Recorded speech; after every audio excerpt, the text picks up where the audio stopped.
안녕하십니까. 정확한 분석으로 시대의 흐름을 읽어드리는 Y타임스 논평의 추복일 편집인입니다. 4.15 총선에 대해서 부정선거라고 주장하는 사람들이 제법 있죠. 이거 합리적 의혹일까요? 아니면 치졸한 음모론일까요? 전국에 전현직 교수 6천여 명이 모인 단체죠. 사회정의를 바라는 전국 교수 모임, 줄여서 이제 정교모라고 부르는데요. 이 정교모가 4월 30일 날 4.15 총선에서 제기된 의혹은 국민 주권 원칙에 근거해서 신속하고 명백하게 밝혀져야 된다. 이런 성명서를 발표를 했습니다. 정교모는 이날 성명서에서 민주국가에서 선거는 국민의 주권 행사의 기본 과정이고 선거 결과는 정부와 국회가 국민으로부터 주권을 정당하게 위임받았음을 입증하는 원천이라 이렇게 말하면서 이번 총선 결과에서 특히 사전투표의 결과를 놓고 통계 전문가들이 거의 불가능하다고 지적하는 이례적 결과가 나왔고 이로 인해서 국민적 의혹 제기가 분출하고 있다 이렇게 주장을 했습니다. 정교문은 이어서 이 사전투표 결과를 집계하는 전자집계기 프로그램을 집권 여당에 유리하게 조작했을 가능성이 구체적인 분석 자료와 함께 제기되고 있어서 제도와 운영에 대한 신뢰가 흔들리고 있다 이런 주장을 했습니다. 그러면서 선거위에 선출되는 정부와 국회 권력의 정당성을 확보하기 위해서라도 국민의 불신을 해소해야 될 필요가 있다. 그러면서 이런 의혹이 지속되거나 증폭될 우려도 있기 때문에 민주공화국이 회복할 수 없는 정당성의 위기가 도래할지도 모른다라고 우려를 했습니다. 그러면서 정교모는 이런 4가지 사항을 요구를 했습니다. 첫째는 중앙선거관리위원회는 국민 주권 원칙과 알 권리를 존중해서 이번 총선의 재반 의혹에 대해 엄중히 밝혀야 된다. 두 번째는요, 이번 선거의 당사자인 여야 정당과 공직선거에 입후보한 사람들은 선거 부정에 대한 국민적 의혹까지 해소하는 것이 직무에 포함됨을 자각해야 된다. 세 번째는 헌정 질서의 수호자인 검찰은 시민단체 고발 등에 대해서 신속하고 엄중한 수사에 임하고 의혹을 해소해야 된다. 네 번째는 언론, 시민단체 및 지식인들은 선거 의혹에 대한 이 국민 분열의 조장자가 아니라 의혹 해소를 공정하게 지원하는 이성적 공론 조성자로서의 역할을 다해야 된다. 이런 4가지 주장을 한 겁니다. 우리 Y타임스도 이 정교모의 주장에 전적으로 동의를 합니다. 사실 이번 정교모가 성명을 발표하기까지 내부에서도 많은 논쟁이 있었다고 그럽니다. 이 의혹 제기 자체가 오히려 혼란을 일으킬 수도 있기 때문이었을 겁니다. 그럼에도 불구하고 이번 총선에 대해서 이미 너무나도 많은 의혹들이 쏟아지고 있습니다. 이번 4.15 총선을 부정선거라고 규정하는 측은 이걸 아예 기정사실화하면서 오히려 선거 당사자인 미래통합당을 윽박지르고 있습니다. 특히 이 공병호 TV를 비롯해가지고 여러 우파 유튜버들은 합리적 의혹을 근거로 해가지고 여러 자료들을 제시하고 있죠. 또 이를 확인하기 위해서 이번 총선에서 낙선한 민경욱 미래통합당 후보는 아예 재검표를 요구하는 소송을 했고요. 법원에서 증거보존 신청의 일부가 받아들여져 가지고 확인 작업을 하는 일만 남았습니다. 대전의 김소연 변호사도요. 이 김소연 변호사는 미래통합당 유성구을 지역조직위원장인데요. 이 김소연 변호사도 대검찰청에 고발장을 접수했습니다. 이런 합리적 의혹에 불을 지른 것이 이제 박영하 교수입니다. 박 교수는 민주당 압승의 결과를 가져온 이번 4.15 총선을 통계적으로 분석을 해보면 이런 일이 자연적으로 일어나려고 그러면 전 우주가 100억 년이 되는 우주 전체 나이 동안에 1초에 한 번씩 1000개의 동전을 던졌을 때 앞면이 모두 나올 확률이다. 그러니까 100% 불가능한 일이라고 단언을 했습니다. 그러면서 박 교수는 이번 선거에 인위적인 작동이 있었다라고 추론을 했습니다. 박 교수는 또 엑셀 작업을 한 그 누군가가 투표자 3명이 1명꼴로 자동으로 민주당에 투표한 것으로 사전 조작을 한 것이 아닌가 이렇게 추정한다는 주장도 있습니다. 박 교수는 1979년 대입 예비고사에서 전국 여자 수석을 차지했고요. 서울대 물리학과에 입학했고 펜실베이니아 대학의 물리학 석박사 출신이죠. 그리고 18대 국회의원도 지냈기 때문에 이 발언의 파급력은 대단히 컸습니다. 여기에 선거 통계에 관한 세계 최고 권위자라고 그러죠. 특별히 부정선거를 찍어내는 데 있어서 최고 권위자라고 그러는데, 미국 미시간 대학의 월터 메베인 교수가 이번 4.15 총선 결과를 직접 분석한 논문을 발표하면서 파문은 더 커지고 있습니다. 월터 메베인 교수는 이번에 실시된 한국의 21대 총선에서 선거의 결과를 바꿀 수 있었던 그런 뭡니까? 이렇게 확실하게 단어를 표현하자면 부정투표가 존재했을 수 있다는 증거를 제공한다. 그러면서 두 가지 의혹을 제기를 했습니다. 첫째는 뭐냐면 기권, 무효표를 가지고 특정 후보자의 표를 새롭게 만들어주는 행위. 두 번째는 다른 후보자의 표를 빼앗아서 그것을 특정 후보자에게 주는 행위. 이겁니다. 물론 이 월터 메베인 교수는 통계 모형에서 추정하고 있는 이런 선거 부정이 반드시 현실 세계에서 일어난 부정 혹은 불법 행위의 결과로 나오게 된 것이 아닐 수도 있다. 이런 전제를 하긴 했습니다만은 이 논문은 그렇지 않아도 부정선거 의혹을 가지고 있던 많은 우파 인사들에게 충격을 주기에 충분했습니다. 월터 메베인 교수는 구체적으로 민주당 후보자가 승리한 지역구에서 부정투표가 발견된 투표소의 비율은 사전투표 43.1%, 당일투표 3.14%, 우편투표 0.95% 순으로 나타났다고 봤습니다. 월터 메베인 교수는 이어서 민주당이 승리한 지역구의 경우에 전체 투표 수의 10.44%, 이 보니까 이제 149만 1,548개의 표인데요.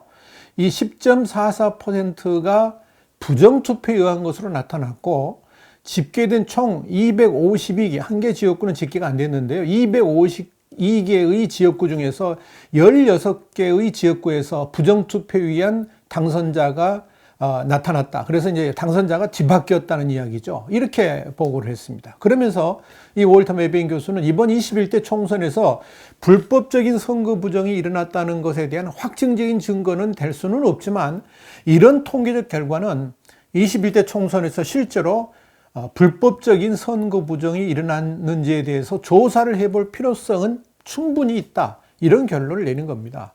이른바 분명한 합리적 의혹을 제기한 거죠. 또 민경욱 의원은 이 QR코드에 대한 부정선거 의혹을 강력하게 제기를 했습니다. 이 공직선거법에는 사전투표소에서 교부할 투표용지 일련 번호는 바코드를 사용해야 되지만 QR코드를 사용해 가지고 전자적인 개표 조작이 가능하게 됐기 때문에 이 점은 명백히 위반이다. 이렇게 주장을 하는 겁니다. 특히 이번 선거에 관한 모든 정보를 담는 서버는 광주에 있는 정부 통합센터에 설치되고 백업은 대전 통합센터에서 수행해야 되는데, 이번에는 특이하게도 과천 소재의 중앙선관위 내부에 설치됐고 백업 서버는 서울 종로 서울사무소에 설치됐다는 거죠. 이게 굉장히 중요한 의혹이다. 이렇게 주장을 했습니다. 더불어서 이번 개표를 감쪽같이 수행하는 데 필요한 서버, 네트워크, 노트북 같은 이런 세 가지 임차 사업이 각각 세 회사에 낙찰됐는데 그 투찰률이 100%, 99.981, 99.991%인 점. 희한하죠? 선거 장비는 인터넷선이 아니라 업무용 전용선을 사용하도록 규정되어 있는데 이번 선거에는 전용선을 까는 별도의 사업이 없었다는 점. 그리고 미국 정부도 문제를 삼는 중국 화웨이가 이번 선거에 유무선 통신 장비 구매 및 무선 통신망 구축 사업에 유무선 통신 장비 700대를 제작해서 사전 투표소에 제공했다는 점에 대해서도 의혹을 밝혀야 된다라고 주장을 했습니다. 그런데 이런 흐름과는 달리 4.15 총선을 부정선거라고 모는 사람들은 추악한 음모론이라고 주장하는 사람들도 있죠. 그러니까 이번 4.15 총선이 미래통합당의 참패로 끝나면서 여기에 대한 부정선거론을 꺼내는 쪽도 우파들이고요. 그렇게 합리적 의혹 제기를 하는 사람들에게 추악한 음모론을 그만두라고 주장하는 이들도 또한 이 야당 쪽 인사라는 점이 좀 이채롭습니다. 이렇게 추악한 음모론이라고 주장하는 쪽에 전면에 선 이들이 바로 미래통합당 이준석 최고위원, 하태경 의원, 그리고 우파 인터넷 신문으로 분류되는 펜앤마이크의 정규재 주필, 조갑제닷컴의 조갑제 대표, 이런 사람들입니다. 이 중에 이준석 최고위원은 민경욱 의원이 투표함 증거보전 신청을 했을 때 극우 유튜버의 영혼을 위탁한 정신이라 그러면서 맹비난을 했죠. 이준석 최고위원에 이어서 개표 조작을 주장하는 것은 죽어도 정신을 못 차리는 것이다. 18일 그렇게 이야기했고요. 과거 선거 등에서 음모를 폈던 김어준 씨와 다를 바 없는 주장이다. 17일에도 그런 말을 하면서 비판했습니다. 일부 통계 미디어 전문가들도 이 총선 결과에 승복하지 못하는 이런 목소리들이 이 비슷한 성향의 유권자들끼리 주로 소통하는 에코체인버 효과다. 그러니까 이 반향실 효과라. 그런 것이 이제 작용한 결과다. 이렇게 분석을 했습니다. 이 에코체인버 효과는 소셜미디어에서 비슷한 성향의 시청자들만 모여가지고 소통한 결과 다른 사람들의 이야기는 들리지 않고 자신들의 이야기만 증폭돼가지고 그것이 진실인 것처럼 느껴지는 현상을 말하는 겁니다. 그러다 보니까 자기가 보고 싶은 것만 보고 믿고 싶은 것만 믿는 일종의 확증 편향과 같은 비슷한 현상이 나타나는 것이라 이렇게 주장하는 겁니다. 이렇게 이 개표 조작에 대해서 말도 안 되는 소리라고 주장하는 이들은 통계학적으로 근거 있다고 꼭 그렇게 현실에서 그렇게 부정선거로 나타나는 건 아니다. 그렇게 할 수도 없다. 이런 논리를 펴니다. 그러니까 프로그램 코딩을 통한 조작은 기술적으로나 현실적으로나 불가능하다라고 아예 단언을 하는 거죠. 특히 이번 총선 개표에서는 자바라는 고급 프로그램 코드가 사용됐는데요. 이 프로그램 코드로는 조작할 수가 없고 과정상으로도 불가능하다 이렇게 주장을 합니다. 만약 프로그램 코드를 통해 득표 결과만 조작했더라도 투표용지가 남아있기 때문에 충분히 검증 가능하고 재검표를 해봤자 뒤집어질 가능성은 거의 없다는 것이 이들의 주장입니다. 박영하 교수의 주장에 대해서도요. 이병태 카이스트 경영학과 교수도 이렇게 주장을 했습니다. 언론을 통해 그렇게 주장했는데요. 유권자들이 전략적 판단을 하지 않고 지적인 의사결정을 하지 않는다는 무리한 가정이다. 이렇게 주장을 했습니다. 그러면서 확률이 낮다고 조작이라고 할 수 없다. 또 이런 확률 계산은 옳지도 않고 위험하다. 이렇게 강력하게 주장을 폈습니다. 사전투표용지 QR코드와 관련해서도 선관위는 QR코드에 선거명, 선거구명, 관할선관위명, 일련번호 4가지 외에는 없다라고 잘라 말했습니다. 유권자 정보는 아예 없다는 거죠. 자, 이런 이 4.15 총선에 대한 사전투표 조작설에 대해서 중앙선거관리위원회는 발끈하면서 근거 없는 의혹이라 이렇게 말을 했습니다. 그리고 허위사실 유포자에 대해서 강경 대응하겠다고 밝혔습니다. 심지어 선거 결과에 불복하면 소를 제기할 일이지 정확한 근거 없이 루머를 퍼뜨리는 건 사회통합을 저해하는 것이다. 그러면서 당사자와 관련자 고발 등 강경하게 대응하겠다고 했습니다. 그런데요, 이건 공직자의 기본 자세가 아닙니다. 선거 관리에 있어 근본적인 문제점을 제기하게 되면 이를 충실히 설명해주고 의혹을 해소할 수 있도록 돕는 것이 국민의 세금을 받는 공직자의 자세 아니겠습니까? 지난 2010년 총선부터 전자투표와 전자개표를 하고 있고 이에 관한 선진국이라고 말할 수 있는 나라인데요. 필리핀. 이 유권자들의 의혹을 해소하기 위해서 2015년 대법원 판결로 소스코드 검증위원회를 가동했습니다. 그리고 2019년 선거에서는 아예 소스코드까지 공개하면서 투명성을 높인 바 있습니다.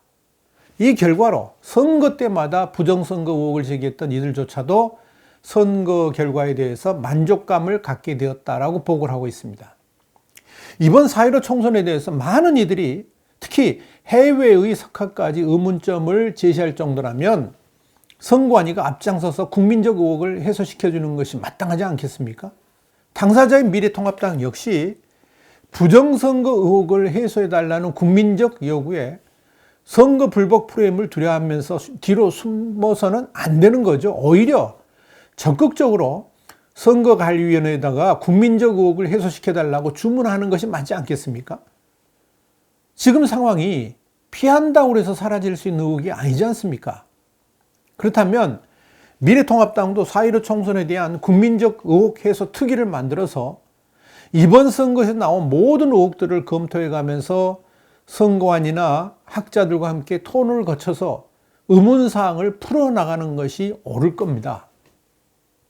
필요하면 정부의 도움도 받고 더불어 이 과정에서 문제점이 생기면 해결 방안도 찾고 또 이런 문제점들이 지속되지 않도록 선거법 개정의 방향도 잡는 일들을 앞장서서 하는 것이 정당으로서 당연히 해야 될 일 아니겠는가 하는 이야기입니다.